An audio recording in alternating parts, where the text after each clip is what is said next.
প্রথমে আছে সরকারি প্রাথমিক বিদ্যালয় বৃত্তি পরীক্ষা 2025-এর পঞ্চম শ্রেণীর বিষয় হচ্ছে বাংলা বিষয়ের প্রশ্ন কাঠামো। পূর্ণমান থাকছে হচ্ছে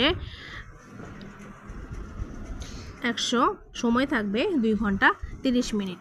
তো ভালো করে খেয়াল করো, এখানে লেখা আছে ক্রমিক নম্বর, তারপর হচ্ছে প্রশ্নের ধরন এবং মান বন্টন। তো 1 নম্বরে আছে হচ্ছে গিয়ে কবি ও কবিতার নাম সহ কবিতার প্রথম 8 লাইন লিখো। তাহলে কবি এবং কবিতার নাম, তোমাদের বইয়ে যেই কবিতাগুলো আছে সবগুলো কবিতা ভালো করে পড়তে হবে এবং কবিতাগুলোতে এখানে মানবন্টন দেওয়া আছে 1 1 + 8 = 10। অর্থাৎ এখানে কবির নাম লিখলে 1 নাম্বার, কবিতার নাম লিখলে 1 নাম্বার এবং 8 লাইনের জন্য 8 নাম্বার, অর্থাৎ এখানে 10 নাম্বার।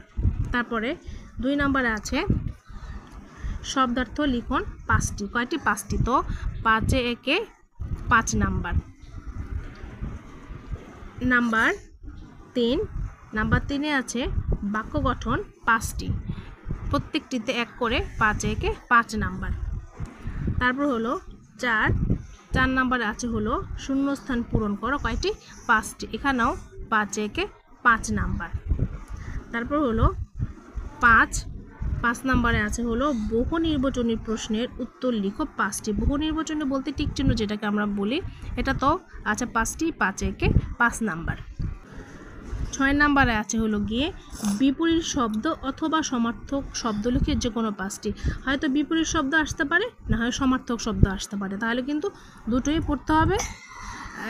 এখানেও আছে হলো একটিতে 5 করে 5 একে 5 নাম্বার। হলো নাম্বার 7 নম্বরে আছে হলো সংক্ষিপ্ত প্রশ্নের উত্তর লেখো।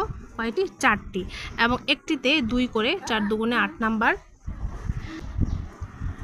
বিস্তৃত উত্তর প্রশ্ন 3টি। বিস্তৃত বলতে এটা হচ্ছে বড় প্রশ্ন, যেটাকে বুঝবে তোমরা বড় প্রশ্ন। বড় প্রশ্ন দিতে হবে 3টি, এবং দেখো একটিতে কত করে? 5 করে, 3 5 15 নাম্বার। তারপর হচ্ছে নাম্বার 9 আছে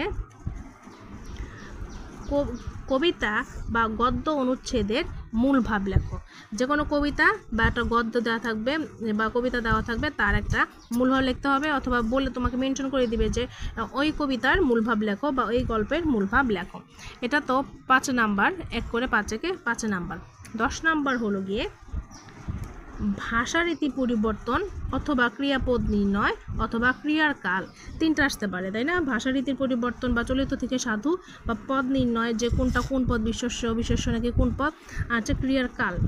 এই 3টা থেকে যে কোনো একটা আসবে। একটিতে 5 করে 5 একে 5 নাম্বার।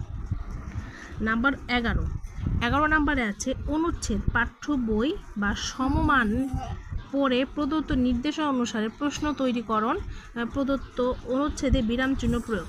দেখো এখানে 2টা নির্দেশনা আছে, হয়তো তোমাকে প্রশ্ন তৈরিকরণ দিতে পারে, আর প্রশ্ন তৈরিকরণ দিতে না হলে তোমাকে বিরাম চিহ্ন দিবে। 2টা থেকে যে কোনো একটা আসবে। এখানেও একটিতে 5 একে 5 নাম্বার। তারপর নাম্বার 12 নাম্বার আছে যুক্তবর্ণী বিভাজন ও শব্দ গঠন করো। কয়টি? 5টি, এখানেও 5 একে 5 নাম্বার। তারপর আসো 13 নাম্বার আছে হলো এক কথায় প্রকাশ করো। কয়টি? 5টি, এখানেও 5 একে 5 নাম্বার। 14 ফর্ম পূরণ ও আবেদনপত্র লিখো, বা ফর্ম পূরণ বা আবেদনপত্র। তোমার এখানে হয়তো ফর্ম পূরণ আসতে পারে, আর না হলে আবেদনপত্র আসতে পারে। ঠিক আছে, তো আমার মনে হয় ফর্ম পূরণটাই আনসার করা একটু সহজ হবে।